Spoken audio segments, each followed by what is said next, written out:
কেন, কি হয়েছে? আমার মেজাজ খারাপ হলে আমি অজ্ঞান হয়ে যাই। একদম ডাহা মিশা কথা। সূর্য আদুরে গলায় বলে, খাইয়ে দেবো? এত খাইয়ে দিতে ইচ্ছে হয় কেন? রুম পরিষ্কার করেন। সূর্য বাধ্য ছেলের মতো তাই করলো। জিদনির শরীর খারাপ লাগে, ওকে দিয়ে রুম পরিষ্কার করার প্রশ্নই আসে না। খুব ভালোবাসে যে জিদনিকে।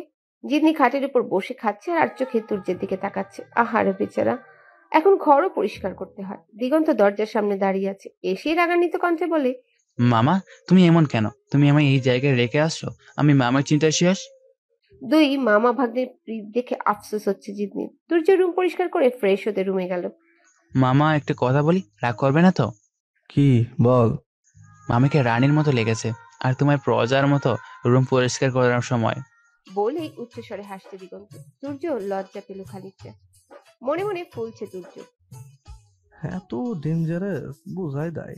পুরো রুমে সব ভেঙে ফেলছে, মনে হয় ওর সব আব্বার টাকায় কেনা। আল্লাহ দেখলে গা জ্বলে। মামা মনে মনে বকছো কাকে? কপাল ভাগ্নে, কপাল, সবই কপাল। মামু, কপালে যদি একেবারে লেগে বসে আর ছুটানো যায় না। এই নেখা বউ নিয়ে তোমার দুঃখ আছে ভাবছো? ফুসলিয়ে লাইনে নিয়ে আসবে? ভয়ানক মেয়ে মানুষ, এত সোজা না। তুই তো দেখছি হাঁ করার আগে বুঝে ফেলিস কি বলতে চাইছি। মামা, দুনিয়াতে তো মেয়ে থাকতে তুমি এই মেয়েকে পছন্দ করছো কেন? তুই তো সবার থেকে অন্যরকম, তাই। প্রেম দেখলে মাথা নষ্ট। সূর্য দিগন্তের চুল টেনে ধরে বলল, কি এত পাকনা পাকনা কথা বলিস কেন তুই? মামা লাগছে তো, চল ছাড়ো। সূর্যের ফোন বেজে উঠে। দিগন্তকে বলল, চুপ, আব্বা ফোন দিয়েছে। দিগন্ত খিলখিলিয়ে হেসে বলে, নানার ফোন নাম্বার তুমি রাহুল দোস্ত রেখে সেভ করছো? সূর্য ফোন রিসিভ করে বলে, আসসালামু আলাইকুম চেয়ারম্যান সাহেব। আব্বা বল আব্বা। হ আব্বা বলেন, কেন আমায় স্মরণ করছেন? রাহুল সাহেব উদ্বিগ্ন হয়ে বলল, কাহিনী তো একটা ঘুরে গেছে। সূর্য কৌতূহল নিয়ে জিজ্ঞাসা করলো, কি কাহিনী আব্বা? জিদনির বাবা নামে মামলা করেছে বরপক্ষ। হোয়াট? কিসের জন্য মামলা করছে? মামলা করার মতো কোনো কাজ আছে নাকি? আরে বাপ, আগে বলতে দে তো। বলেন আব্বা। জিদনির বাবা নামে মানহানি মামলা করেছে আর বলেছে তার মেয়ে তারা লুকিয়ে রেখেছে, তাই বিয়ের যাবতীয় খরচ দিতে হবে। আব্বা দেখেন, ওনাদের কোনো দোষ নেই। আর আমার মতো লাফাঙ্গা আমাকে ছেড়ে গেছে, কোনো ভদ্রলোক মেয়ে বিয়ে দিতে চাইবে না, এটাই স্বাভাবিক। কি যোগ্যতা আছে আমার? শুধু বাপের সম্পত্তি দেখে তো আর আজকাল মেয়েদের বিয়ে দেয় না। রাহুল সাহেব গম্ভীর কণ্ঠে বলে, তুই কি বলতে চাস? ওনাদের যেন কোনো ক্ষতি না হয়। রাহুল সাহেব খোঁচা মেরে বলল, শ্বশুরের জন্য খুব লাগছে বুঝি? দেখ, রাহুল সাহেব উচ্চ স্বরে হেসে উঠল, বলল, বেচারি তো নির্দোষ, আমি চেষ্টা করব। আপনি শুনছেন কার কাছে আব্বা? বাজারের মানুষ বলা বলি করছে। বাদে, এখন বল তোদের কি অবস্থা? এই তো ভালোই। যেদিকে আগের মতোই পাগলামি করে? না, আগের মতো পাগলামি করে না, আগের থেকে বেশি পাগলামি করে। আমার জীবন তেজপাতা বানায় দিছে। যা করো আর না করো তা তোমার ব্যাপার। আমি আগেও বলেছি আর এখনো বলছি, তোমার হাতে সময় মাত্র 6 মাস। এর মধ্যে যদি জিদি ইচ্ছে করে আমাদের বাসায় থাকতে না চায়, তাহলে ওর বাপের বাড়ি দিয়ে আসবো আমি নিজে। তোর আব্বা মাইয়া শুধু বল মাছের মতো উল্টা ফেলে। মানুষের মন জয় করা অত সহজ না বাপ, ধৈর্য ধরো। আব্বা ওই যদি বেশি বাড়াবাড়ি করে, আমি ওই পাহাড়ের গাছের সাথে বেঁধে রেখে আসবো কিন্তু। তোমার হিসেব শেষ মাত্র এই কয়দিন এই কথা? কি করবো বলেন, মেয়ে যে ঘাড় তেড়া। ধার সোজা করার কাজটাই তো আপনার করতে হবে বাপ। বাদ দাও এসব। আম্মা কেমন আছে? ভালোই আছে, সে তো শুধু জিদনির বাবা মায়ের জন্য আফসোস করে। দেখুন তো কোথায়? এই তো আমার কাছেই। ওর কাছে। দিগন্ত ফোন নিয়ে বারান্দায় চলে গেল, মনে হচ্ছে গার্লফ্রেন্ডের সাথে কথা বলছে। সূর্য একটু হেসে জিদনি রুমে গেল। জিদনি ঘুমাচ্ছে, চুলগুলো মুখে লেপটে আছে, কেমন বাচ্চাদের মতো জড়সড় হয়ে ঘুমাচ্ছে মতো, মায়া ভরা মুখ। সূর্য আস্তে করে গিয়ে জিদনির পাশে বসলো। এতটা ভালোবাসে তাও বুঝে নাই। একটা দীর্ঘশ্বাস ফেললো সূর্য। আলতো করে জিদনির চুলে হাত রাখলো। কি সুন্দর ঘ্রাণ আসছে চুল থেকে, যেন কোনো পারফিউমকে হার মানাবে। নেশা ধরানো ঘ্রাণ। সূর্য জিদনির চুলে নাক ডুবালো। জিদনি ঘুম থেকে লাফিয়ে উঠে বসলো, চোখ বড় বড় করে সূর্যের দিকে তাকিয়েছে। সূর্য বুঝতে পারেনি জিদনি রেগে যাবে। জিদনি ঘুম জড়ানো কণ্ঠে বলল, আপনি এখানে কি করছেন? সূর্য অপরাধীর মতো বলল, এমনি আসছি। একটু পর আবার বলল, কেন আমি আসতে পারি না? আমার ঘুম ভেঙেছে কিভাবে? আপনি আমার গায়ে হাত দিয়েছেন? তুর্যের খুব রাগ হলো, বেশি আশকারা দিয়েছে বলে মাথায় উঠে বসেছে। তুর্য রাগান্বিত কণ্ঠে বলে, এত প্রশ্ন উত্তর দিতে তো আমি বাধ্য না। তুমি আমার বউ, তোমার গায়ে হাত দিলে কি শরীর অপবিত্র হয়ে যাবে? আমি তোমায় জোর করে আমার ভালোবাসার অধিকার আদায় করতে পারি, কিন্তু আমি অধিকার না, ভালোবাসা চাই। এত সিন ক্রিয়েট করো কেন? কিছুই তো বুঝি না। সিন ক্রিয়েট করার সাহস কে দিয়েছে? হ্যাঁ, সাহস আমরা কমিয়েও দিতে পারি কিন্তু এক নিমেষে। তো তোমার যে স্বাধীনতা দিয়েছে সেটা রক্ষা করার চেষ্টা করো, অযথা চেঁচিও না। খুব সিরিয়াস মুডে কথাগুলো বলছে তুর্য। জিদনি তুর্যের দিকে কপাল ভাঁজ করে তাকিয়ে আছে। জিদনি বলে, ছেলে মানুষ ভালো করে চেনা আছে আমার। তোমার সাহস দেখে তো আমি অবাক হই। কথায় কথায় তর্ক করা স্বভাব হয়ে দাঁড়িয়েছে তোমার। জিদনি তুর্যের রাগ দেখে চুপ হয়ে আছে। জিদনি বুঝতে পারছে তুর্যের উপর কোনো কারণে জমে থাকা রাগ যাচ্ছে। তুর্য আবারও বলে, গোসল দিয়েছো? না, কেন? শাড়ি পরতে অস্বস্তি লাগে। তো কি শাড়ি ছাড়া থাকতে স্বস্তি লাগে? ছি ছি, আমি কি বলেছি এমন? শাড়ি মাঝে মাঝে পরো, ওই ড্রয়ারে 3 পিস ড্রেস রাখা আছে তো। জিদনি তো ড্রয়ারটা খুলেই দেখেনি, নিজের বোকামির জন্য রাগ হচ্ছে। একদিন কত কষ্ট করে শাড়ি পরেছে। জিদনি বলে, আমার বাসায় দিয়ে আসবেন কবে? বাবা মাকে খুব মিস করছি। আমি তো তোমায় তাড়াতাড়ি বাসায় নিয়ে যেতে চাই, কিন্তু তুমি তো তা চাচ্ছ না। মানে? মানে যত তাড়াতাড়ি তুমি আমায় ভালোবাসবে তত তাড়াতাড়ি তোমায় তোমার শ্বশুর বাড়ি নিয়ে যাব, মাঝে মাঝে তোমার বাবার বাসায়ও নিয়ে যাব। জিদনি তাচ্ছিল্যের হাসি হেসে বলে, ভালোবাসা? হুম, ভালোবাসা। জিদনি আর কথা না বাড়িয়ে ড্রয়ারের কাছে গেল। গোসল দিবে এখন, কথা না বাড়ানোই ভালো। জিদনি ড্রয়ার খুলে একটা হোয়াইট কালারের 3 পিস হাতে নিল। বেশ সুন্দর 3 পিসটা। যেমনি জানো, তোমার শাড়ি পরলে খুব সুন্দর লাগে, ভেজা চুলে অতুলনীয়, আর ঘুমালে একদম নিষ্পাপ। জিদনি তুর্যের কথা শুনেও না শোনার ভান করে বাথরুমে ঢুকে যায়। তুর্য জিদনির হাত ধরে কানের কাছে মুখ নিয়ে বলে, ভালোবাসি বৌরানী। কেমন যেন অদ্ভুত ধরনের ফিলিং হচ্ছে। হাত ছাড়িয়ে বাথরুমে ঢুকে পড়লো। সোফায় বসে বসে খবরের কাগজ পড়ছে রাহুল সাহেব। শম্পা বেগম বসে আছে রাহুল সাহেবের পাশে। রাহুল সাহেব মাঝে মাঝে খবরের কাগজ রেখে শম্পা বেগমের সাথে খোশ গল্প করছে। রাহুল চেয়ারম্যান, রাহুল চেয়ারম্যান বাড়িতে আছেন? দরজার দিকে তাকিয়ে চোখ কপাল উঠে যায় রাহুল সাহেবের। জিদনির বাবা মা তাদের বাড়িতে এসেছে। অবিশ্বাস্য কাণ্ড। রাহুল সাহেব খবরের কাগজটা সোফার উপর রেখে বলল, আপনারা আমাদের বাসায় স্বপ্ন দেখি না তো? জিদনির বাবা বলল। দিনের বেলা স্বপ্ন দেখে ভালো না। শম্পা বেগম বলে, আগে বসুন, তারপর কথা হবে। জিদনির বাবা মা বসলো। জিদনি মা স্পষ্ট কণ্ঠে বলল, আমার মেয়ে কোথায়? কোনো ভনিতা ছাড়াই কথাটা বলল জিদনির মা। রাহুল সাহেব অবাক হওয়ার ভঙ্গিতে বলে, আমরা কিভাবে বলবো তা? আর জিম্মির খবর আমাদের কাছে জিজ্ঞেস করতে আসছেন, লজ্জা করে না? খুব তো বড় গলা করেছেন মেয়ে নিয়ে। আপনার মেয়ের বিয়ের কথা শুনে আমার ছেলেটাও দেশ ছেড়ে চলে গেছে। আমার ছেলে কি এতই অযোগ্য ছিল? পা ধরা বাদে সব রকম অনুরোধ করেছে আপনাকে, এখন আবার আমার বাসায় আসছেন? লজ্জা থাকা উচিত মানুষের। অনেকদিনের জমানো ক্ষোভ থেকে কথাটা বলছে রাহুল সাহেব। শম্পা বেগম হাঁ করে তাকিয়ে আছে রাহুল সাহেবের দিকে। কি সিরিয়াস যদি মিথ্যে কথা বলছে লোকটা। চেয়ারম্যান সাহেব, আপনার আমি ভালোভাবেই চিনি। নাটক বন্ধ করুন, এখনো সময় আছে। জিদ্দিকে ফিরিয়ে দিন। ব্যাপারটা দিন দিন বড় হচ্ছে, কতদিন আর লুকিয়ে রাখবেন? সবার কাছে শুনেছি এটা আপনাদের বংশের ধারা। পরবর্তীতে যদি জিদ্দিকে আপনাদের কাছে পাই তাহলে ভালো হবে না। জিদনির বাবা বল, শুনলাম নাকি বরপক্ষ মামলা করেছে। আপনি যদি চান আমি আপনার সাহায্য করতে পারি। রাহুল সাহেব বলল, রাখেন আপনার সাহায্য। মাংস রান্না করতে পারো? তুর্যের কথায় পেছনে ফিরে তাকায় জিদনি। বলল, না, পারি না। তাহলে দুপুরে খাবে কি? খাবো না। এত উল্টোপাল্টা কথা কেন বলো? আমি তো একদম সোজা সাপটা কথা বললাম। দেখো, বাইরে থেকে খাবার কিনে আনা সম্ভব না প্রতিদিন, আর এখান থেকে অনেক দূর যেতে হয় খাবার কিনে আনতে। পাহাড়ি অঞ্চল, গাড়িতে ওঠা রিস্ক, আর গাড়িও তেমন নেই। পায়ে হেঁটে যাওয়া ভালো লাগে না। আব্বা রান্নার জন্য সব পাঠিয়েছে তো। তো আমি কি করব? রান্না করবা? আমি পারি না রান্না করতে। উফ, জিদনি, আমি রান্না করবো, তুমি একটু হেল্প করবা। তোমার তেমন কিছু করতে হবে না। আমি কিছুই পারবো না। তুর্য ব্যঙ্গ সুরে বলে, খেতে পারো তো? তুলে নিয়ে এসছেন, রান্না করেও খাওয়াতে হবে? বউ থাকতে কেউ রান্না করে শুনছো কখনো?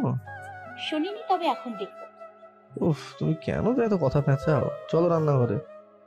আমায় ডিস্টার্ব না করে এখান থেকে যান। তুর্য জিদনিকে আচমকা পাজা কোলে নিয়ে রান্নাঘরের দিকে যাচ্ছে। হাত পা আঁচড়াচ্ছে জিদনি। আরে ছাড়ুন, কি করছেন এসব? রান্না করতে হবে তোমার। জিদনি চেঁচিয়ে বলল, আমি রান্না করতে পারবো না। কোল থেকে নামা নামায়। বেশি চেঁচালে এর থেকে খারাপ কিছু হবে কিন্তু। জিদনি চুপ হয়ে যায়। সূর্য জিদনিকে রান্নাঘরে নিয়ে যায়। নামো এবার, বলো মাংস কিভাবে রান্না করে। বললাম তো আমি জানি না সত্যি। কি করলে জানবে তা তো আমি জানি। জিদনি ভয়ার্ত দৃষ্টিতে তাকিয়ে বলে, কি করবেন আপনি? যা করার। সূর্য জিদনিকে আর কিছু বলার সুযোগ না দিয়ে জিদনিকে জড়িয়ে ধরে আলতো করে ছোটে চুমু খায়। দেখলে তো এবার কি করলাম। জিদনি হাঁ করে তাকিয়ে আছে, চোখে পানি চলচল করছে, কি বলবে বুঝতে পারছে না। জিদনি ঠায় দাঁড়িয়ে আছে, চোখ থেকে জল গড়িয়ে পড়ছে। সূর্যের স্পর্শটা ওর কেমন খুব বেশি বিরক্ত লাগে। তাও আবার ঠোঁটে চুমু খেয়েছে এভাবে, কেমন বিশ্রী একটা ব্যাপার। জিদনি তো সম্পর্কটা মানে না। সূর্য হ্যাবলার মতো তাকিয়ে আছে। জিদনি কাদার মতো কি এমন হয়েছে। জিদনি কোনো কথা না বলে রান্নাঘর থেকে বের হয়ে যায়। সূর্য জিদনির হাত চেপে ধরে, বলে, কোথায় যাচ্ছ? I am sorry.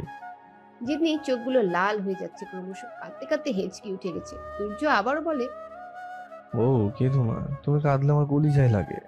জিদনি কেঁদেই যাচ্ছে। সূর্যের ছোঁয়া মেনে নিতে পারছে না। আর কি হলো, কান্না বন্ধ করো না কেন? কান্না বন্ধ না করলে কিন্তু এর থেকে খারাপ কিছু হবে।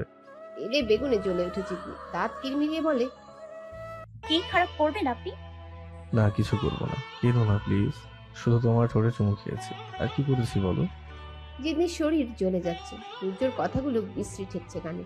জিদনি দৌড়ে রুমে চলে যায়, ভেতর থেকে ছিটকিনি লাগিয়ে দেয়। দিগন্ত এই অবেলায় ঘুমাচ্ছে, না খেয়ে থাকার একদম অভ্যাস নেই সূর্যের। দিগন্তকে ঘুম থেকে ডেকে তুলল। চোখ কসলাতে কসলাতে ঘুম থেকে উঠল দিগন্ত। ঘুম ঘুম চোখে বলল, মামা ঘুমাতে দেও তো। রাখ তোর ঘুম। দিগন্ত সূর্যের কথায় কান্না দিয়ে আবার শুয়ে পড়ল। মেজাজ খারাপ হয়ে যাচ্ছে সূর্যের, সব ছ্যাঁকা যে ওর একার। সূর্য দিগন্তকে আবার ঘুম থেকে তুলল। মামা কি হয়েছে বলো তো। কিছু না, উঠ তুই। এই দুপুরবেলা কেউ ঘুমায়? দিগন্ত উঠে দাঁড়ালো, হাই তুলতে তুলতে বলল, কোথা লেগেছে, খাবার এনেছো? খাবার কে আনবে, তোর বাপ? আমার বাপ এসব আকামের বেতন নেই। কি আকাম রে? এই যে মেয়ে তুলে এনে রং টং। বেশি ফাজিল হচ্ছিস দিন দিন। মামা তুমি তো ইউটিউব ফলো করতে পারো। গ্রেট। কি গ্রেট। তোর আইডিয়াটা গ্রেট মামু, এতক্ষণ মনেই ছিল না। দিগন্ত পেঁয়াজ রসুন কাটছে, চোখ দিয়ে পেঁয়াজের ঝাঁঝে জল বেরোচ্ছে, নাক মুখ লাল হয়ে যাচ্ছে। বিরক্ত হয়ে দিগন্ত বলল, আমার দিয়ে এসব হবে না। মামা কি রাখতে পারে না নাকি? তার কথা আর বলিস না মামু, আমি আসলে বিপদে পড়ছি। দিগন্ত মাংসের ঝোল মুখে নিয়ে বলে, মামা রান্নাকে কেউ বলতে পারবে না যে তুমি রাঁধুনি। তো খোঁজা মারতে হবে না। মামা তুমি বিবাহিত ব্যাচেলার। উচ্চ স্বরে হাসছে দিগন্ত। সূর্য মনে মনে বিরক্ত হচ্ছে। এই মেয়ে কবে যে ঠিক হবে আল্লাহ জানে। রান্না শেষে রুমে গিয়ে চোখ কপালে উঠে যায় সূর্যের। তুমি এ রুমে? ইতস্তত বোধ করে জিতনি বলে, এই রুমের ড্রেসিং টেবিলের আয়নাটা তো সেদিন ভেঙে ফেলেছি। জিতনির দিকে এক দৃষ্টিতে তাকিয়ে থাকে সূর্য। সবুজ কালারের একটা জামদানি শাড়ি পরেছে, চুলগুলো পিঠে ছড়ানো ছিটানো, হাতে সবুজ চুড়ি, ঠোঁটে হালকা লিপস্টিক, চোখে গাঢ় কাজল, শাড়ির সাথে মিলিয়ে ঝুমকা পরা কানে। সূর্য জিতনিকে সবসময় যে রকম সাজে দেখতে চায় ঠিক সেরকম। সূর্যের সব ক্লান্তি যেন দূর হয়ে যায় জিতনিকে দেখে। অবাক দৃষ্টিতে তাকিয়ে থেকে বলে, এইভাবে সেজো না, খুন হয়ে যাব, বেসামাল হয়ে যাব। সূর্যের এসব কথা শুনে অস্বস্তিতে পড়ে যায় জিতনি। সূর্য হেসে বলে, আয়না ভেঙে তো উপকারই হয়েছে। যখন আয়না দেখতে মন চায় আমার রুমে চলে এসো। জিদনি বিড়বিড়িয়ে বলে উঠলো। কত শখ! অনেক শখ। সূর্য কথাটা শুনে ফেলবে বুঝতে পারেনি জিতনি। জিতনি ঠোঁটে দুষ্টুমির হাসি ফুটিয়ে বলে, রান্না করতে খুব কষ্ট, তাই না? সূর্য জিতনির কানের কাছে গিয়ে বলল, তোমায় দেখলে সব কষ্ট দূর হয়ে যায়। ভালোবাসি আপনাকে। জিতনি আর এক মুহূর্ত ওখানে বসে না থেকে রুম থেকে বের হয়ে যাওয়া ধরে। সূর্য জিতনির হাত খপ করে ধরে বলে, যেও না, আর একটু থাকো। এই রূপে রেখে যেতে ইচ্ছে করছে তোমায় বারবার। আরে হাত সামনে এভাবে শরীর স্পর্শ করা আমার পছন্দ না। ব্যাপার না, এক সময় সব পছন্দ করবে। সূর্য অনেকক্ষণ জিতনির দিকে তাকিয়ে থেকে বলল, যাও এবার। জিতনি যেন হাফ ছেড়ে বাঁচল। রুমে গিয়ে ঠাস করে বিছানার উপর শুয়ে পড়ল। কি যে অস্বস্তিকর একটা অবস্থা, গা শিওরে উঠছে জিতনি। টেবিলে খাবার সাজাচ্ছে দিগন্ত। সূর্যের দিকে তাকিয়ে বলল, তোমার বউকে আজকে না খেয়ে রাখবো। সূর্য জিহবায় কামড় দিয়ে বলে, এমন পাষাণের মতো কথা বলিস না বা। আমার একটাই বউ, বউটাকে জোর করে তুলে এনেছি, তাই রেগে আছে। আস্তে আস্তে ঠিক হয়ে যাবে, তখন তোকে রান্না করে খাওয়াবে। সূর্য জিতনিকে ডাকতে রুমে যায়। বারান্দার চেয়ারে বসে আছে জিতনি। মহারানী খাবেন না? সূর্যের আহ্লাদ দেখলে গা জ্বলে যায় জিতনির। না। আমি রাঁধছি, তুমি খেয়ে দেখো। টেনশন করো না, প্রতিদিন আমিই রাঁধবো। শুধু তোমার ঠোঁটে একটা।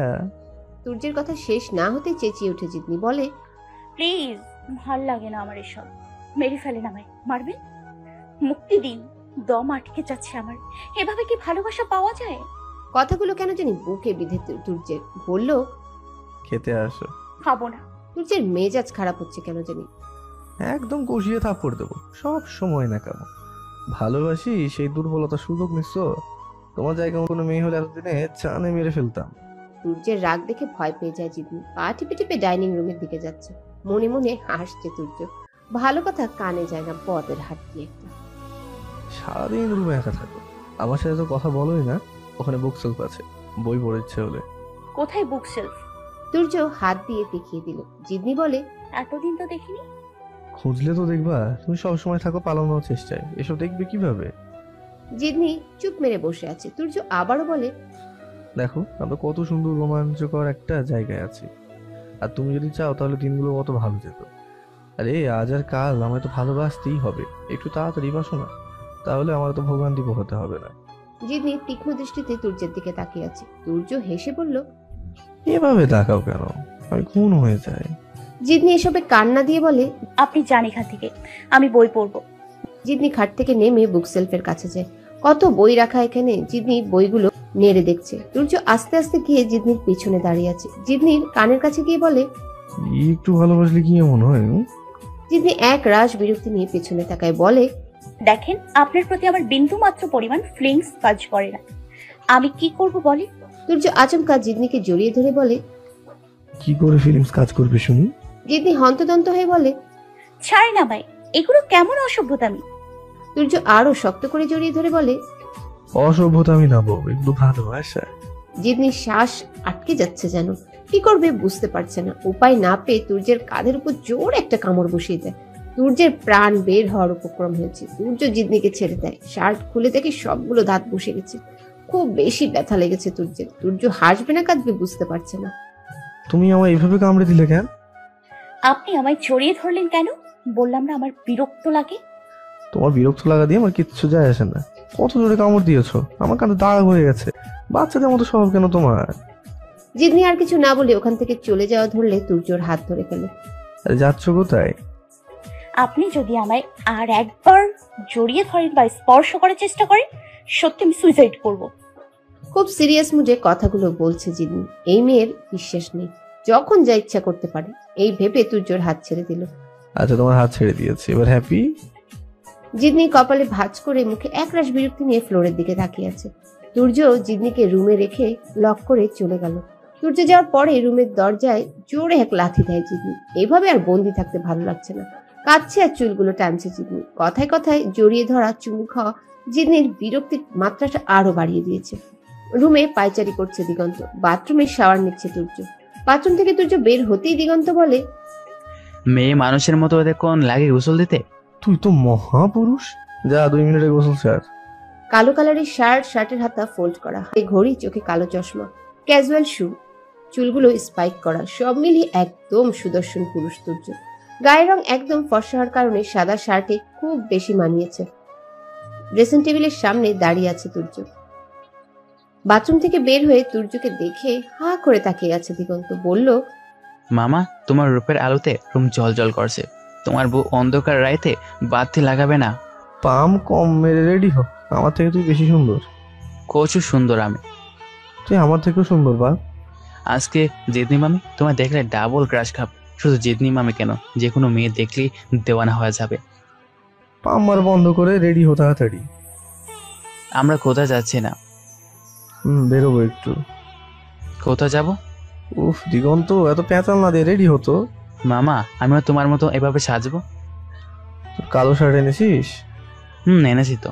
দিগন্ত তাড়াহুড়ো করে রেডি হয়ে নিল একদম তুর্যর মতো করে। দুই মামা ভাগ্নে ড্রেসিং টেবিলের সামনে দাঁড়ানো। দিগন্ত বারবার নিজের চেহারা খুঁটিয়ে খুঁটিয়ে দেখছে আয়নায়। দিগন্তের তাল বাহানা দেখে তুর্য হেসে বলল, বা তোকে দেখলে সিজাজ পাগল হয়ে যাবে শিওর। মুহূর্তে দিগন্তের মুখটা কালো হয়ে যায়, সাপের মতো ফুসছে, ঝড়ের পূর্বাভাস। তুর্য জিব্বায় কামড় দিয়ে বলল, সরি বাবার বলবো না। দিগন্ত গম্ভীর কণ্ঠে বলে, আমি যাব না। সিজা দিগন্তের সাথে এক ক্লাসে পড়ে। দিগন্তকে নাকি ওর খুব বেশি ভালো লাগে। একবার চিঠি লিখেছিল। দিগন্ত, তোকে আমার খুব ভালো লাগে, তুই দেখতে খুব সুন্দর। চিঠিটা দিগন্তের বইয়ের মাঝে দিয়েছিল। চিঠি পায় দিগন্তের আম্মু। সেই থেকে সিজার নাম বললেই দিগন্ত তেলে বেগুনে জ্বলে উঠে। সূর্য বলে, সরি মাম্মা, আর বলবো না। যাবো না বলছি তো, তোমরা যাও। দেখ, তোকে ছাড়া আমার চলে না, ভাব করিস না, চল। দিগন্ত যাবেই না, খাটের উপর খাপটি মেরে বসে আছে। সূর্য জিদনির রুমে গেল। গিয়েই মেজাজটা খারাপ হয়ে গেল। তোমায় এসে কতক্ষণ আগে বললাম গোসল করে রেডি হও, তুমি রেডি হওয়া তো দূরের কথা, গোসল করলা না। খাটের উপর উপুর হয়ে শুয়ে বই পড়ছে জিদনি। বলছি তো আমি যাব না, আপনি বললেন, আর আমি নাচতে নাচতে আপনার পিছনে পিছনে যাব। এই বলে আমার বই পড়ার দিকে মনোযোগ দেয় জিদনি। সূর্য জিদনির পাশে বসে বলল, আমার পিছন যেতে হবে না, সামনে সামনে যেও। সূর্য জিদনির হাত থেকে বইটা নিয়ে বলল, যা গোসল দাও, আমার মেজাজ খারাপ করে দাও না। বললাম তো আমি যাব না। সূর্য জিদনির হাত ধরে টেনে উঠে বসালো। মুখে স্পষ্ট রাগের চিহ্ন। হাত চেপে ধরে বলল, তুই যাবি না? না। রাগে শরীর জ্বলে যাচ্ছে সূর্যের। রাগ কন্ট্রোল করে বলল, সব কিছুতে বাড়াবাড়ি না করলে তোর হয় না তোর, হ্যাঁ? না। সূর্য জিদনিকে টেনে বুকের মাঝে নিয়ে আসে। সূর্যকে এত কাছ থেকে কখনো দেখেনি জিদনি। বলল, এবার বল, যাবি না? জিদনি নিজেকে ছাড়ানোর চেষ্টা করছে, মুখে কিছু বলছে না। সূর্য আবার বলে, এখন এর থেকে খারাপ কিছু হবে। ভয় পেয়ে যায় জিদনি। ভয়ে ভয়ে কণ্ঠে বলে, যাবো আমি, ছাড়েন। সূর্য জিদনির কপালে আলতো করে চুমু খেয়ে ছেড়ে দেয়। জিদনি জড়সড় হয়ে বসে আছে। খুব বেশি অস্বস্তি লাগছে। চোখে জল ছলছল করছে। সূর্য বলল, এক ফোঁটা জল যদি ফেলিস চোখ থেকে, সত্যি ভালো হবে না কিন্তু। জিদনি কান্না চাপানোর প্রাণ চেষ্টা করছে। সূর্য বলল, যা গোসল দিয়ে রেডি হও।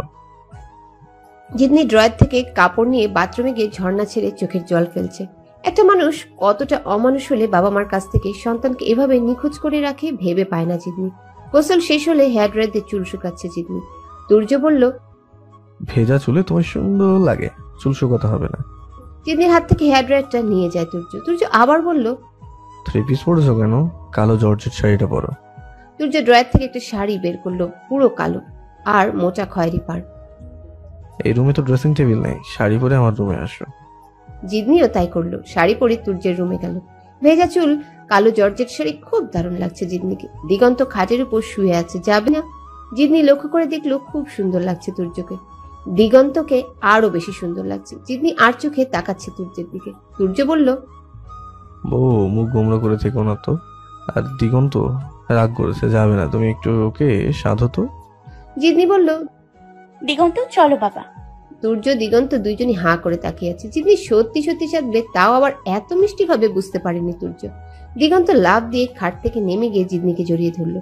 জিদনি হাঁ করে তাকিয়ে আছে। দিগন্তের কেন এত খুশি হয়েছে বোঝার চেষ্টা করছে।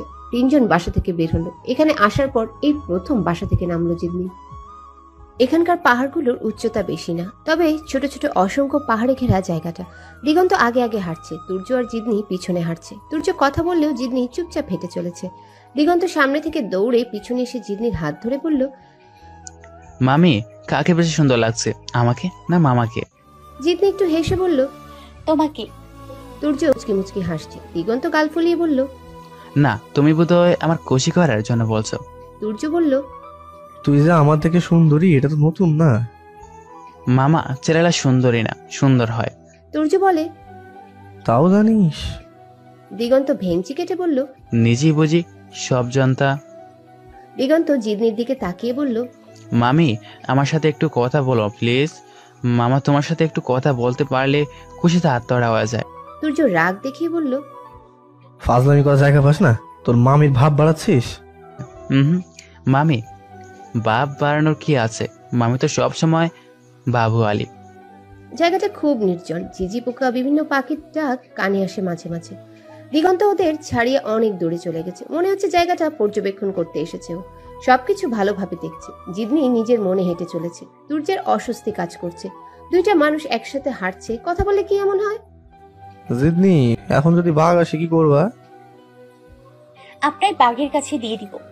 জিদনি বুঝতে পারছে সূর্য ভাব জমানোর চেষ্টা করছে। সূর্যের কোনো কথায় সায় দেওয়া যাবে না। সূর্য না দমে আবার বলল, আমি এতই বিরক্তকর প্রাণী যে বাঘের কাছে দিয়ে দিবা? জিদনি হেসে বলল, এই বনে বাঘ নেই, অযৌক্তিক কথা বলেন না। সূর্য জিদনির আরেকটু পাশে গিয়ে দাঁড়ালো। জিদনি, তোমার হাতটা একটু ধরবো? জিতনি ভ্রুকুচকে জিজ্ঞাসা করলো, কেন? তুর্য বিনয়ের সুরে বলল, প্লিজ তোমার হাতটা একটু ধরে একটু হাঁটি না, না করো না। আমার হাত ধরে হাঁটার কি আছে? অনেক কিছু আছে, প্লিজ দিবা। দিব, যদি আপনি আমায় বাসায় কথা বলতে দেন। বাসায় কথা বলতে দিব মানে? মানে আব্বু আম্মুর সাথে কথা বলবো। তুর্য দীর্ঘ নিঃশ্বাস ফেলে বলল, দেখো জিদনি, আমি তোমাকে কত ভালোবাসি তুমি জানো। আমি তোমার যে কোনো মূল্যেই হারাতে চাই না, পারবো না কিছুতেই তা। এখন আমরা যেমন আছি, সারা জীবন যদি আমার সাথে এমন থাকো তাহলেও হবে, তো আমি ছেড়ে যেও না। কেমন যেন অদ্ভুত ধরনের আবেগ মিশ্রিত ছিল তুর্যের কথাগুলো। জিতনি বলল, এভাবে আটকে রেখে কি ভালোবাসা পাবেন? আটকে না রাখলে তোমার বাবা মা আমার কাছ থেকে তোমায় নিয়ে যাবে। তুমিই বলো, আমি তোমায় কখনো একদিন না দেখে থেকেছি? তোমার বিয়ের কথা শুনে কত কেঁদেছি জানো, এত কান্না আমি জীবনেও কাঁদিনি। এই কথার উত্তরে কি বলা উচিত জিতনির জানা নেই। প্রসঙ্গ পাল্টিয়ে বলল, আপনারা যে আমায় তুলে নিয়ে এসেছেন, আমার বাবা মায়ের মান সম্মানের কথা একটুও ভাবলেন না। বাবা মায়ের কাছ থেকে সন্তানকে দূরে সরিয়ে রাখা কত খারাপ কাজ জানেন? জানি, কিন্তু আমি তোমায় হারাতে পারবো না। আপনি কি আদৌ আমায় পেয়েছেন? এই যে তোমায় দেখতে পাই সবসময়, কথা বলতে পারি, এটাই কম কিসের বলো? জিতনির কাছ থেকে কোনো উত্তর না পেয়ে তুর্য বলল, যদি বলো আমি ছেড়ে কখনো যাবো না তো। আমি আপনাকে ভালোবাসি না।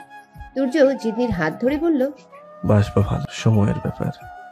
আমার বাবা মা আদৌ জানে না আমি বেঁচে আছি নাকি মারা গেছি।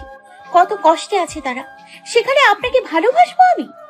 তুর্য আনমনে বলল, বাসবা। হাত সরুন। এমন বলো কেন? হাত ধরলে কি হয়? হাত না ধরলে কি হয়? তর্ক করা আমার ভালো লাগে না। হাত ধরাও আমার ভালো লাগে না। এ পর্যায়ে মেজাজ খারাপ হয়ে যায় তুর্যের। এই মেজাজ কেন যে এমন ভেবে পায় না। তাহলে তোমার গলা ধরে হাঁটি? অসভ্যের মতো কথা। হাত ধরা তোমার ভালো লাগে না, গলা ধরা ভালো লাগবে নিশ্চয়ই। আরে আমি তো অসভ্যই।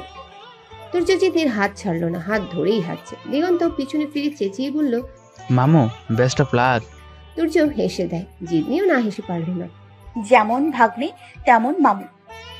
তুর্য জিতনির কানের কাছে মুখ নিয়ে বলল, মামিও বা কম কিসে? জিতনির চোখ রাঙিয়ে বলল, আমি কি?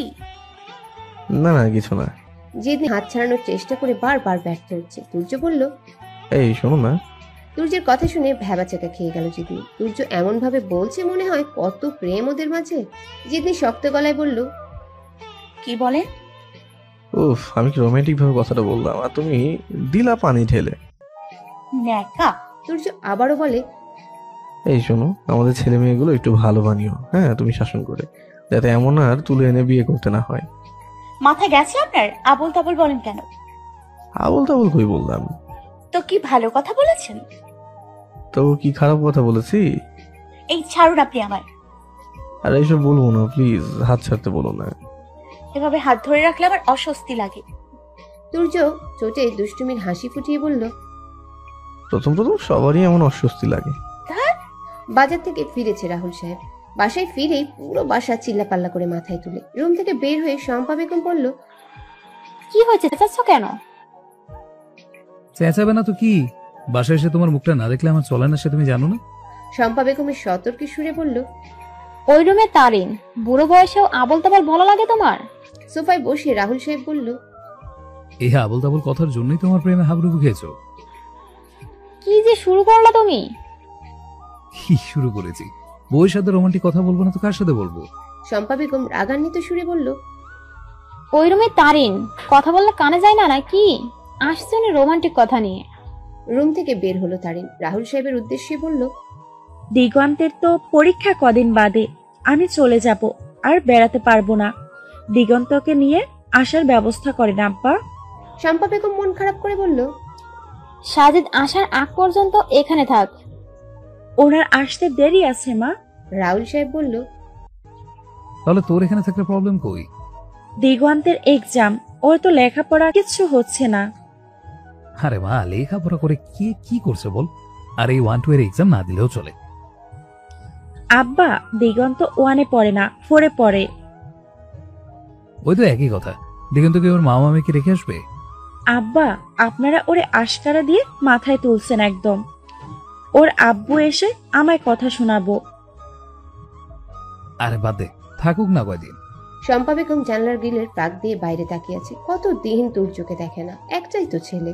জিদ্দির বাবা মায়েরও তো মেয়ের জন্য পড়ান পুরে, তারাও জানে না মেয়েটা আদৌ বেঁচে আছে কিনা। শম্পা বেগম একটা দীর্ঘ নিঃশ্বাস ফেলে বলল, এই শোনো, অনেক হয়েছে, এবার ওদের বাসায় নিয়ে আসো। রাহুল সাহেব ভুরু কুচকে বলল, কাদের? কাদের আবার? জিদনি আর তুর্যকে। রাহুল সাহেব তারিনের দিকে তাকিয়ে বলল। দেখ তোর মা কি বলে, মাথা গেছে মনে হয়। শম্পা বেগম ক্ষিপ্ত কণ্ঠে বলল। মাথা গেছে মানে কি? এমনটা যদি আননের সাথে হতো? রাহুল সাহেব পান চিবোতে চিবোতে বলল, তুমি একটু চুপ থাকো তো। চুপ থাকবো কেন? বেচারার মেয়ে পায় না, উল্টো মামলা খেয়ে জরিমানা দিতে হবে এখন। মামলার বিষয়টা আমি দেখবো। আজকে মনটা ফুরফুরে জিতনি। অনেক দিন পর বাসার বাইরে গেল, জায়গাটাও দেখার মতো ছিল। দিগন্ত বলল, মামা, আমার যেতে ইচ্ছে করেছে না বাসায়, চলো না আর একটু গড়ি। তুর্য বলল। সে কখন বের হয়েছে বাসা থেকে, খবর আছে? গিয়ে তো আবার রান্না করতে হবে।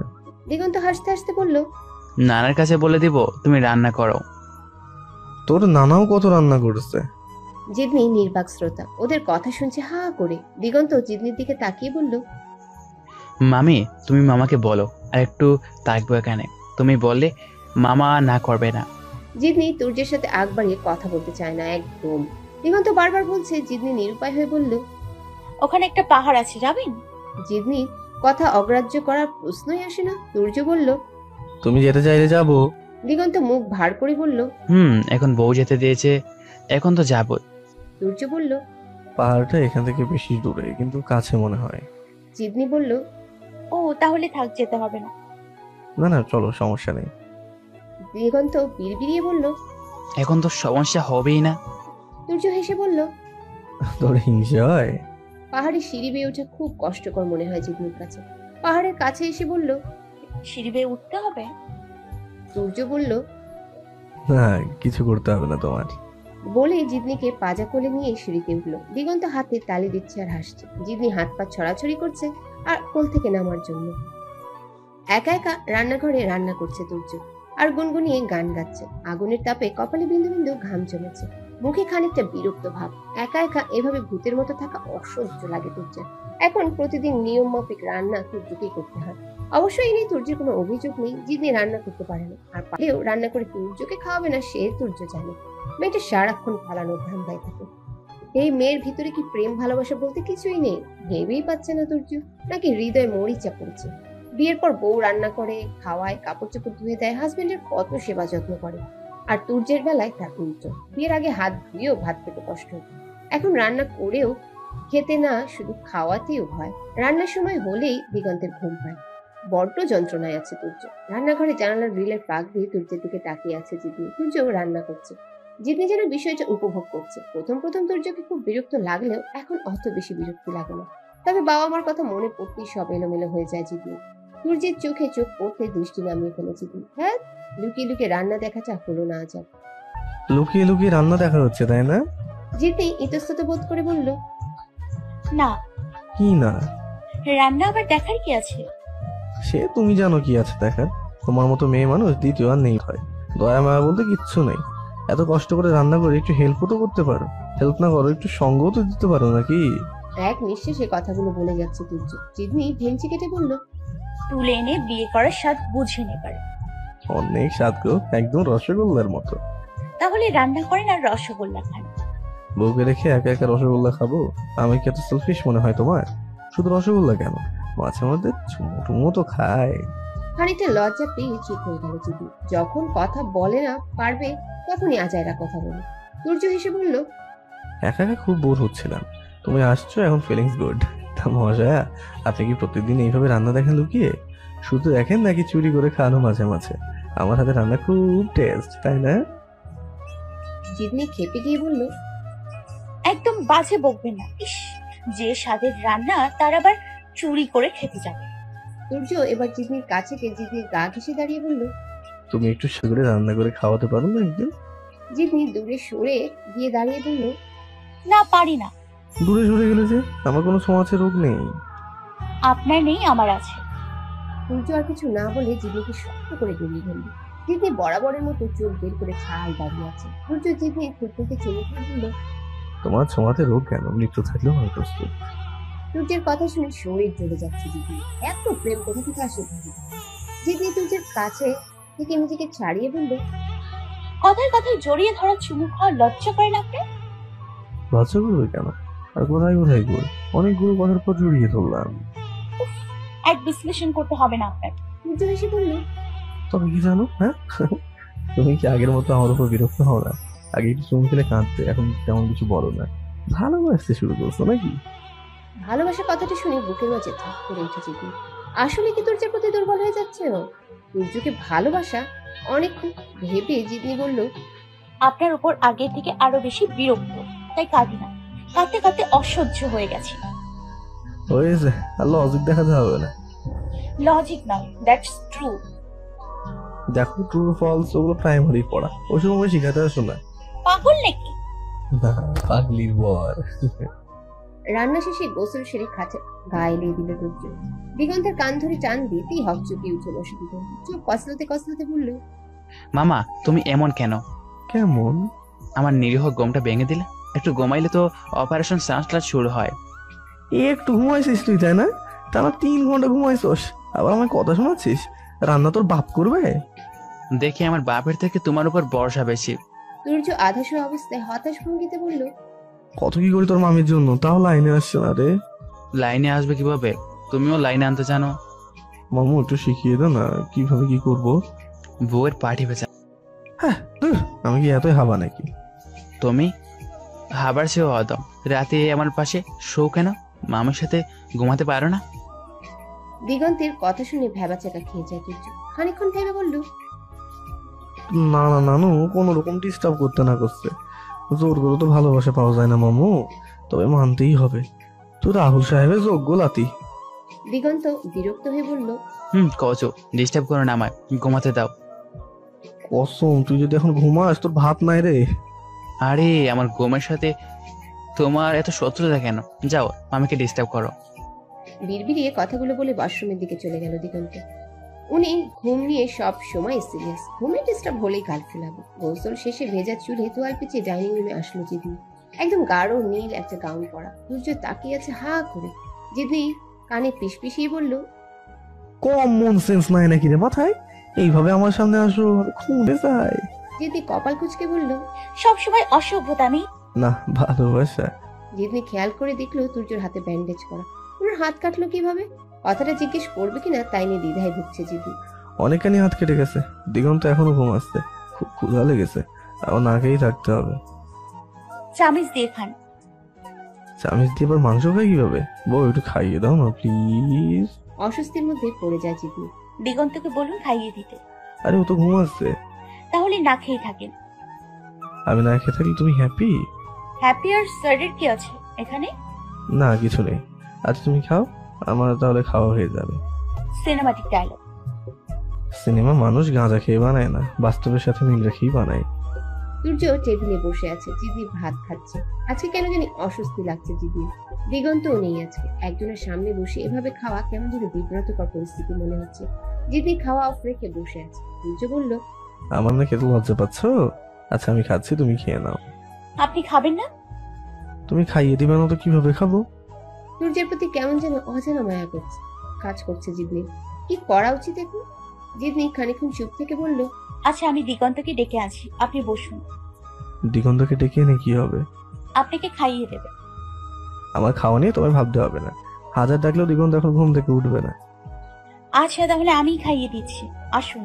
সূর্য অবাক হয়ে বলল, আল্লাহ, আমি এসব কি শুনছি? এত অবাক হওয়ার কি আছে? মানুষের সেবা করা পরম ধর্ম, অন্য কিছু ভেবেন না। যাক, আমায় একদিনে তোমার মানুষ মনে হয়েছে। না না, অন্য আর কি ভাববো? কাপা কাপা হাতে সূর্যের মুখে খাবার তুলে দিচ্ছে জিদনি। সূর্য বলল, এই তোমার পার্কিনসন রোগ আছে নাকি গো? না, কেন? তাহলে হাত কাঁপছে কেন? জানি না।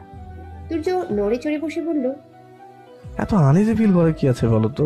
কিসের আনি ফিল আবার? এই যে তোমার হাত কাঁপছে, শোনো, আমার নতুন শার্টটা নষ্ট করে না খাবার ফেলে, ঠিক আছে? রুমে বসে বসে পায়চারি করছে দিগন্ত। ক্ষুধায় পেট জ্বলে যাচ্ছে, এখনো খাওয়া শেষ হয়নি ওনাদের। মেজাজ ক্রমান্বয়ে খারাপ হচ্ছে, আর টিকতে না পেরে রুম থেকে বেরিয়ে আসলো দিগন্ত। ডাইনিং রুমে আসতে চোখ কপালে উঠে যায় দিগন্তের। আহ, কি রোমান্স! মামি মামাকে খাইয়ে দিচ্ছে। দিগন্ত খিলখিলি হেসে বলল, হাই মামু। দিগন্তের উপস্থিতি টের পেয়ে জিতনি বলল। এবার তো দিগন্ত এসে গেছে, এখনো খাইয়ে দিই। সূর্যের মেজাজ এখন খুব বেশি খারাপ হচ্ছে। ওরা এত তাড়াতাড়ি রুম থেকে বের হয়ে আসছে কে বলছে? জিতনি বলল। আরো খাবেন? অলরেডি 3 প্লেট খেয়েছে। দিগন্ত ছোটে দুষ্টুমির হাসি ফুটিয়ে বলল। মামি তোমার হাতে 3টা প্লেট কেন? আর প্লেট খেলেও মামার পেট ভরবে না। দিগন্ত আসা মাত্রই জিতনি বুঝে ফেলেছে আজ লজ্জা পাওয়ার হাত থেকে রেহাই নেই। জিতনি কথা না বাড়িয়ে রুমে চলে গেল। দিগন্তের কান টেনে ধরে তুর্য বলল। শালার বাচ্চা শালা, দিলি তো আমার রোমান্সে পানি ঢাইলা। আমি না খেয়ে মরি আর উনি আছে রোমান্স নিয়ে। আগে পেট বাঁচাও, তারপর রোমান্স করো। আর 5 মিনিট রুমে থাকলে কি এমন হতো তোর কত? এর জন্য মানুষকে বুদ্ধি দিতে নেই, বুদ্ধি দিয়ে এখন না খেয়ে থাকতে হচ্ছে। ইদানিং শরীরটা খুব খারাপ যাচ্ছে জিতনির বাবার। মেয়ের চিন্তায় শেষ হয়ে যাচ্ছে জিতনির মা। জিতনির বাবার বয়স বেশি না, মাঝবয়সী সুদর্শন পুরুষ। জিতনি বড় মেয়ে, চেহারায় স্পষ্ট চিন্তার ছাপ। খাঁচে আধা শোয়া অবস্থায় শুয়ে আছে। এক হাতে ভাতের প্লেট, অন্য হাতে পানির গ্লাস নিয়ে রুমে ঢুকলো জিতনির মা। খাটের পাশে টেবিলটায় ভাতের প্লেট রেখে বলল। আর কত বেলা না খেয়ে থাকবে শুনি? আমায় সান্ত্বনা দিচ্ছ? আমার থেকে কি তুমি কম কষ্ট পাচ্ছ? না খেয়ে থাকলে শরীর খারাপ করবে, আবার ডাক্তার ঠিক মতো খেতে বলেছে। পাল্টা জবাবে জিতনির বাবা বলে। তুমি ঠিক মতো খাও। এত বেশি কথা না বলে খেয়ে নাও। কিছুক্ষণ আনমনে ভেবে জিতনির বাবা বলল। আজকে আবার থানায় যেতে হবে। মামলা মোকদ্দমা এসব আমার একদম ভালো লাগে না। রাস্তায় বের হলে বাজে জনে বাজে কথা বলে, শুনতে বিশ্রী ঠেকে। জিতনির মা দীর্ঘশ্বাস ফেলে বলল। মানুষের কথায় কান দিও না। কার না দিয়েও তো পারা যায় না। সামান্য একটু খেয়েই থানায় রওনা হলো জিতনির বাবা। পথেই দেখা রাহুল চেয়ারম্যানের সাথে। দূর থেকে জিতনির বাবাকে দেখতে পেয়ে হেসে দেয় রাহুল চেয়ারম্যান। রাহুল চেয়ারম্যান লোকটা যেমনই হোক না কেন সবসময় হেসে কথা বলবে। রাহুল চেয়ারম্যানের হাসি দেখে গা জ্বলে যাচ্ছে জিতনির বাবার। বেমশাই, কোথায় যাওয়া হচ্ছে? মেয়ের কোনো খোঁজ পেলেন? জিতনির বাবা কপালে ভাঁজ করে বললেন। এত খোঁজ খবর রেখে আপনার কাজ নেই। আপনারা তো তেজ কোথা থেকে আসে বলুন তো? মেয়ে না হয় আমার ছেলের কাছে দেননি, কিন্তু আমার আপনাকে বিয়ে ডাকতে আপত্তি নেই। মেজাজটা খুব বেশি খারাপ হচ্ছে জিতনির বাবার। ইচ্ছা করছে মুখের উপর কয়েকটা কথা শুনিয়ে দিতে। আপাতত কথা শোনানোর মতো মেজাজ নেই। জিতনি বেঁচে আছে কিনা মরে গেছে তার কোনো খোঁজ নেই। অথচ এইসব লোকের কথাবার্তার ধাঁচে মনে হয় মেয়ে দিনে দুপুরে কারো হাত ধরে পালিয়ে গেছে। জিতনির বাবার কাছ থেকে কোনো উত্তর না পেয়ে রাহুল চেয়ারম্যান আবার বলল। গেল চুপ মেরেন কেন? আগে তো খুব বকতেন, এখন আর কি বলবেন? বলার মুখ নেই তো। আপনার মতো আজাইরা মানুষের সাথে কথা বলার রুচি নেই আমার। আমার মেয়ে কারো হাত ধরে পালিয়ে যায়নি, আমার কথা বলার মুখ থাকবে না। কি বললেন? কি? আমি আচারে মানুষ, আপনি খুব ভালো মানুষ। দুইজনের তর্কাতর্কি দেখে সবাই তাকিয়ে আছে। অনেকে আবার এসবে কান দিচ্ছে না, কারণ এই আর নতুন। সবসময় এদের দুজনের মাঝে ঝগড়া লেগেই থাকে। জিতনির বাবা শক্ত গলায় বলল। আপনার সাথে কথা বলতে হলে আপনার লেভেলে নামতে হবে, ও আমায় দিয়ে সম্ভব হবে না। চটে যায় রাহুল চেয়ারম্যান বলে। আমায় লেভেল বসাচ্ছে? আমি তোমার থানায় যাই না, আমার মেয়ে তো এইভাবে নিখোঁজ হয় না, কেউ তো আমার নামে মামলা করে না।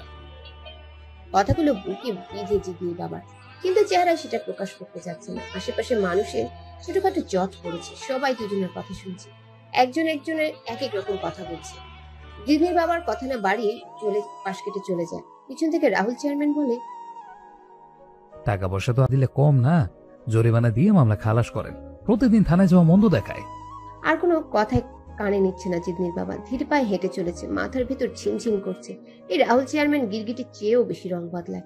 কখন কি বলে মতি গতির ঠিক নেই। জিতনির বাবাও কম না, সে কিছুতেই জরিমানা দিবে না। তার ভাষ্য মতে তার কি দোষ, অযথা সে জরিমানা কেন দিবে? মেয়ে কি সে লুকিয়ে রেখেছে? নিজে বাঁচে না মেয়ে হারানোর শোকে তার উপর মানুষের বাজে তাল বাহানা। সব মিলে হাঁপিয়ে গেছে লোকটা। অবকাশ প্রয়োজন ওনার, কিন্তু কোনো কিছুতেই শান্তির সন্ধান মিলছে না।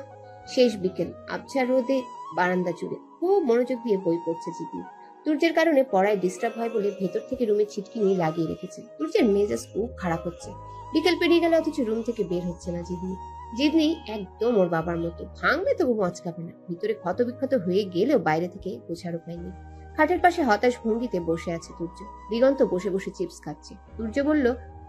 মামু, দরজা ভাঙার কোনো উপায় আছে তোর কাছে? দরজা ভাঙতে হবে কেন? গাছ বেয়ে তো বারান্দায় উঠতে পারো। সূর্য কিছুক্ষণ ভেবে বিস্ময়ের সুরে বলল। আমার এত গাধা কেন রে? হ্যাঁ, সারা বিকেল সামনে বুদ্ধিটা মাথায় আসলো না। নিজের কাছে নিজেকে খুব বোকা মনে হচ্ছে সূর্যের। এত ভুলো মনে হলে চলে? সূর্য আর এক মুহূর্ত দেরি না করে কাজ পেয়ে বারান্দায় উঠে আস্তে করে জিতনির পিছনে দাঁড়ালো। জিদনি বই পড়া এতই মগ্ন যে তুর্যের উপস্থিতি টেরই পেল না। তুর্য পেছন থেকে জিদনিকে জড়িয়ে ধরলো। জিদনি আচমকা ভয় পেয়ে চেঁচিয়ে উঠল। চেঁচাচ্ছ কেন?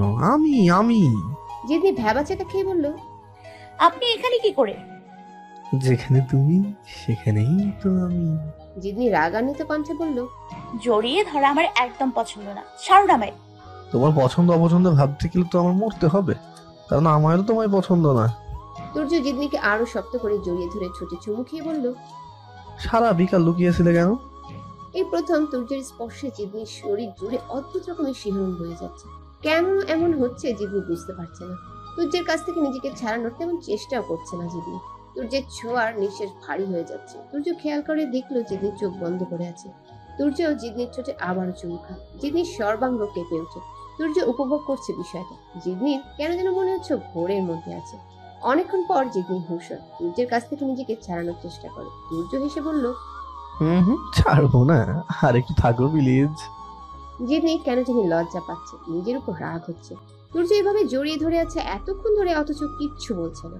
জিদনি কিছুটা রাগান্বিত কণ্ঠে বলল, ছাড়ুন, নয়তো ভালো হবে না। তুর্য উচ্চস্বরে হেসে বলল। জোর করে রাগ দেখাচ্ছ, লজ্জা পেতে হবে না। তুর্যের হাসি জিদনিকে আরো অস্বস্তিতে ফেলে দেয়। কি করবে বুঝতে পারছে না। তুর্য জিদনিকে ছেড়ে বলল। সন্ধ্যা হয়ে গেছে, রুমে চলো। জিদনি কেমন যেন জড়সড় হয়ে দাঁড়িয়ে আছে। জিদনির কাছ থেকে কোনো উত্তর না পেয়ে তুর্য আবার বলল, আরে এত লজ্জা পাওয়ার কি আছে? স্বামী স্ত্রী তো আমরা, ঘরের লোক হয়ে পরের মতো করো কেন? জিদনি কেঁদে দিল। গাল বেয়ে জল পড়ছে। জিদনির কান্না দেখে তুর্য হাবলার মতো তাকিয়ে আছে। মেয়েদের মন বোঝা এত কঠিন কেন রে বাপ?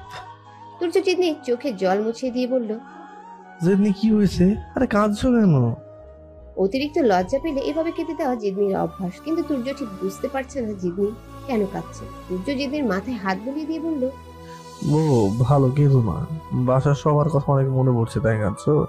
আর আমি তো তোমার বাসায় নিয়ে যেতেই চাই, এই জন্য তো বলি তাড়াতাড়ি ভালোবাসো আমায়।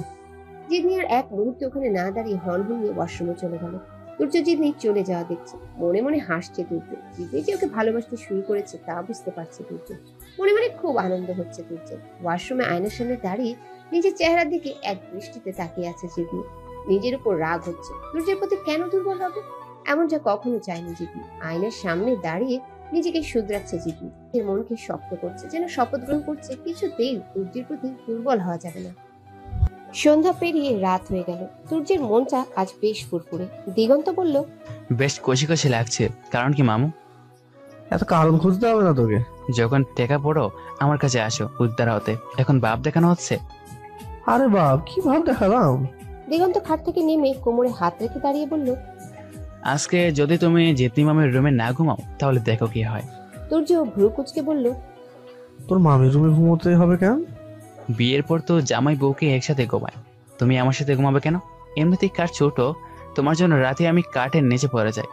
সূর্য উচ্চস্বরে হেসে বলল, আমি তো খাটের এক কোণে শুয়ে থাকি, তোর তো পুরো খাট লাগে। রাতে যে কড়াকড়ি করিস, নিচে তো পড়বি।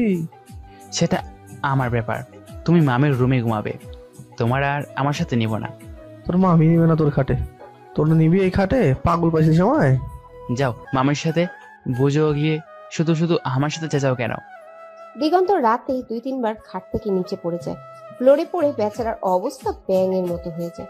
একটা খাট পুরোই ওর লাগে। ঘুমের চোখে সূর্যকে কত যে লাথি ঘুষি মেরেছে হিসেব নেই। তুই যে ঘাট থেকে পড়ে যা সে কথা সিজা জানলে তোকে কখনো লাভ লেটা দিত না। মুহূর্তে দিগন্তের মুখটা ফ্যাকাশে হয়ে যায়। অবশ্য এটা বলা ছাড়া দিগন্তকে খেপানোর কোনো উপায় নেই। দিগন্ত চোখ লাল করে সূর্যের দিকে তাকিয়েছে, এ যেন ঝড়ের পূর্বাভাস। সূর্য ভয় ভয় কণ্ঠে বলল, আরে মামু, সিজা কেন? এ খবর জানলে কোনো মেয়ে তোকে বিয়ে করবো না। শেষে বিয়ের পরও আমার মতো বউ ছাড়া ঘুমাতে হইব। দিগন্ত রাগ হজম করে বলল, নিজে যেরকম অন্য কেউ তো সেরকমই মনে করবা। সূর্য আস্তে আস্তে জিদনির রুমের সামনে গেল। রুমের বাহির থেকে লক করে রেখেছিল সূর্য, জিদনি আবার ভিতর থেকে লক করে রেখেছে। সূর্যের মেজাজ খারাপ হচ্ছে। এমনি কেন যে এত বেশি বুঝে। সূর্য জানালার ফাঁক দিয়ে দেখলো জিদনি ঘুমাচ্ছে। এত তাড়াতাড়ি ঘুমিয়ে গেল। ইস, ওর ঘুমন্ত মুখটা কি নিষ্পাপ দেখতে, কেমন জড়সড় হয়ে ঘুমিয়ে আছে, মুখে চুল লেপটে আছে। সূর্য জানালার ফাঁক দিয়ে এক ধ্যানে জিদনির দিকে তাকিয়ে আছে। রুমে ঢুকার কথা ভুলেই গেছে। অনেকক্ষণ পর সূর্যের মাথায় আসলো রুমের ভেতরে ছিটকিনি খুলবে কিভাবে। জিদনিকে অনেকবার ডাকলো, কিন্তু কোনো সাড়া নেই। জিতনি সজাগ থাকলেও যে সাড়া দিবে না তুর্য জানে। তুর্য ডাইনিং রুম থেকে এক গ্লাস পানি এনে জানালার ফাঁক দিয়ে জিতনির মুখে মারলো। জিতনি হকচকিয়ে উঠে বসলো। এমন ভাবে চেঁচাচ্ছে মনে হচ্ছে ওর মুখে অ্যাসিড মেরেছে কেউ। আরে এত চেঁচানোর কি আছে রে? পানি দিয়েছি, পানি অ্যাসিড না। হঠাৎ করে ঘুম ভাঙলে যা হয়, তখন কোনো বিষয় মাথায় কাজ করে না। জিতনি অনেকক্ষণ বসে থেকে ঘুম ঘুম চোখে বলল, আবার কাঁচা ঘুম ভাঙালেন কেন? জানালার ফাঁক দিয়ে পানি মেরেছেন কেন? তুমি দরজা খোলো, ভিতর থেকে সিটকানি লাগিয়েছো কেন? আমার কি পার্সোনালিটি নেই? বাহির থেকে লক করে রাখবেন আর আর যখন ইচ্ছে হুটহাট করে রুমে ঢুকে পড়বেন। জিতনির কর্কশ ভাবে বলা কথাগুলো কেন যেন খারাপ লাগলো তুর্যের। আগে জিতনি যতই খারাপ বিহেভ করতো কষ্ট হতো না, কিন্তু ইদানিং হয়। কারণ তুর্য হয়তো এখন জিতনির কাছ থেকে এরকম আচরণ আশা করে না। তুর্যের খানিকটা চাপা অভিমান হলো। জিতনি খাট থেকে নেমে জানালা বন্ধ করতে আসলে তুর্য জানালার ফাঁক দিয়ে জিতনির হাত চেপে ধরে। খুব সাহস বেড়েছে না? তোর সাহস কম না? হ্যাঁ, আমি জানলার কাছে দাঁড়িয়ে আছি বলে তুই জানলা বন্ধ করতে এসেছিস? কিছু বলি না বলে একদম মাথায় উঠে গেছিস? তুর্যের রাগ দেখে জিতনি কিছুটা দমে গেল। তুর্য খুব জোরে জিতনির হাত চেপে রেখেছে।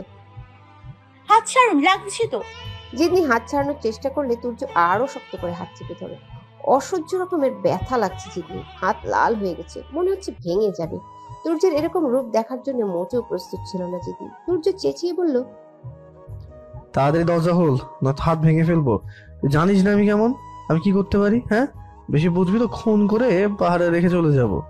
তুর্যের এরকম আচরণে কষ্ট হচ্ছে জিতনি। কেন তুর্যের কাছ থেকে এরকম আচরণ মেনে নিতে পারে না। জিতনির চোখ ভিজে যাচ্ছে, কান্না চাপিয়ে বলল, হাত ছাড়ুন, নয়তো দরজা খুলবো কিভাবে? তুর্য জিতনির হাত ছেড়ে দিল। জিতনি দরজা খুলে দিল। রুমে ঢুকেই তুর্য জিতনিকে পাজাকোলা করে খাটে ফেলে এলোপাথারি চুমু খেতে লাগলো। জিতনি বাকরুদ্ধ হয়ে গেল। কি হচ্ছে এসব? তুর্য শেষ পর্যন্ত জোর করে জিতনির শরীর গিনগিন করছে কেন জানি। জিতনি নিজেকে ছাড়ানোর জন্য কোনো উপায় না পেয়ে রাগে কষ্টে ক্ষোভে তুর্যের গালে কষিয়ে চড় মারে। তুর্য সাথে সাথে জিতনিকে ছেড়ে উঠে বসে। গালে হাত দিয়ে হা করে তাকিয়ে আছে তুর্য। জিতনি এটা কি করলো?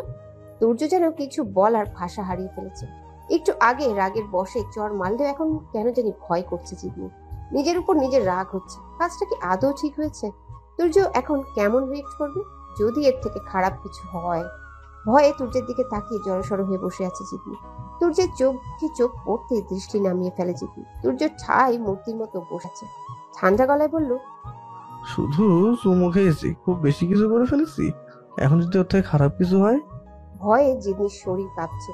তুর্য আর কিছু না বলে খাট থেকে উঠে বারান্দায় চলে গেল।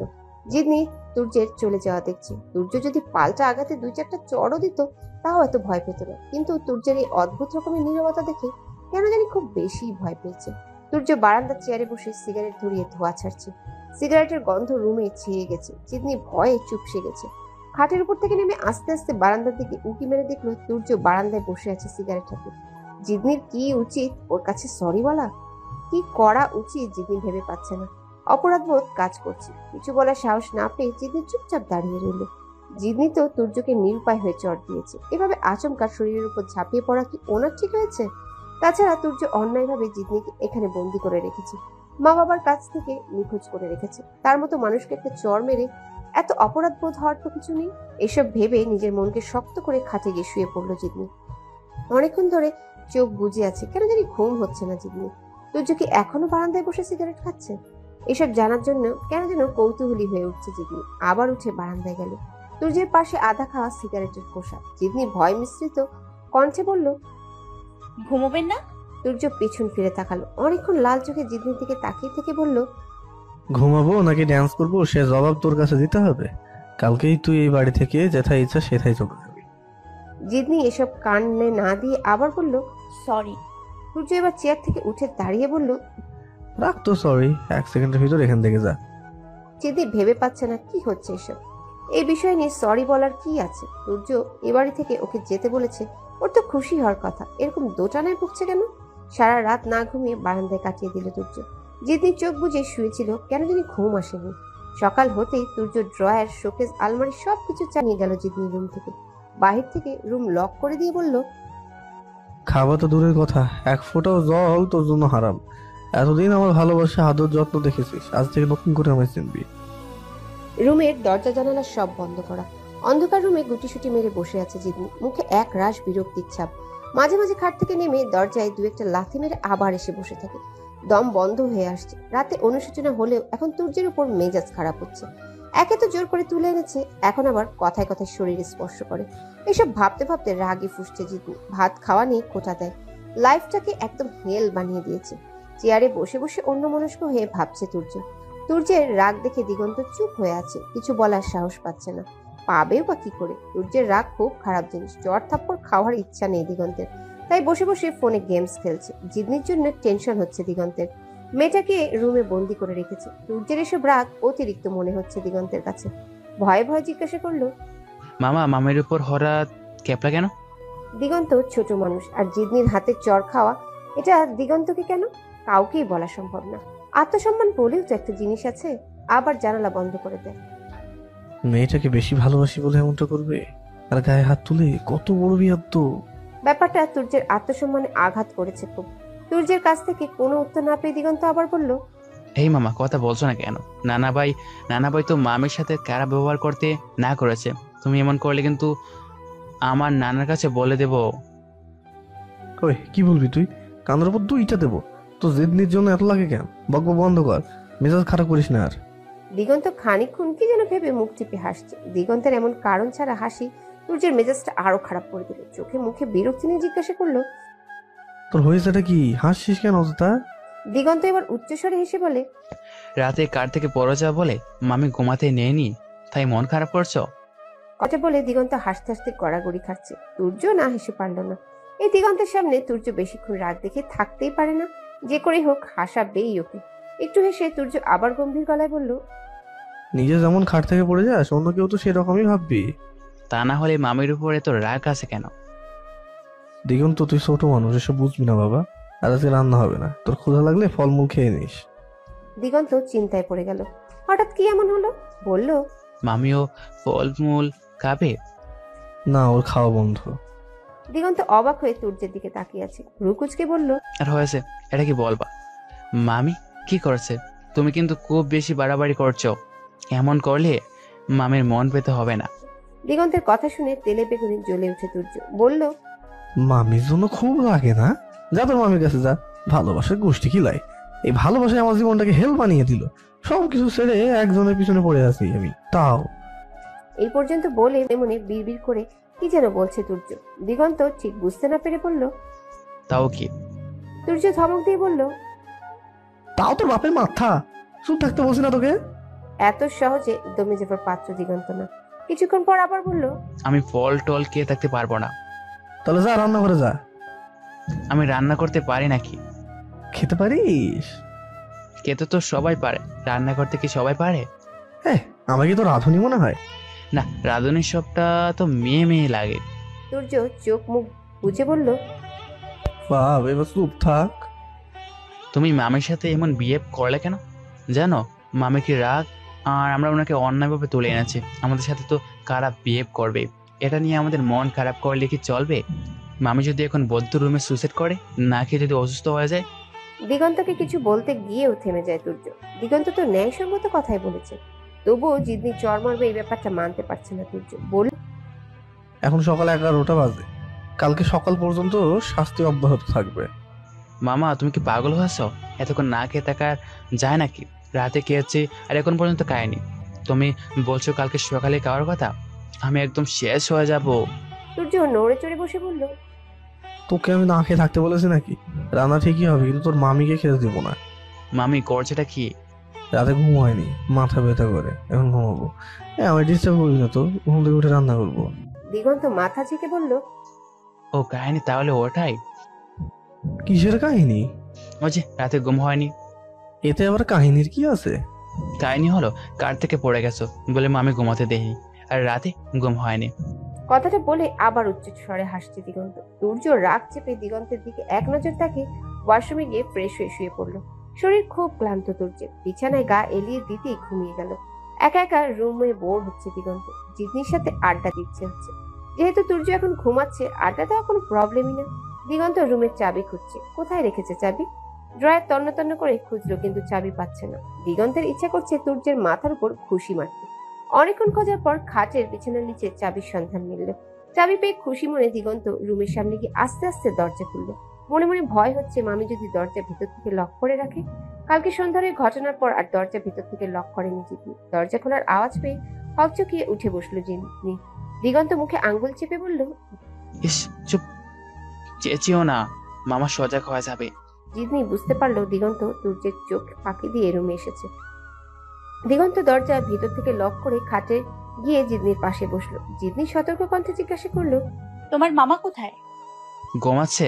মামা ঘুম থেকে উঠলে বলো না, কিন্তু আমি এ রুমে এসেছি।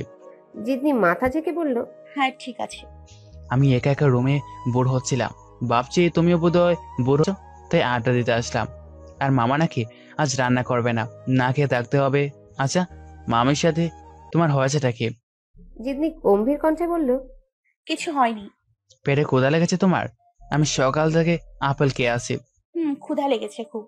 দাঁড়াও, আমি আপেল নিয়ে আসছি।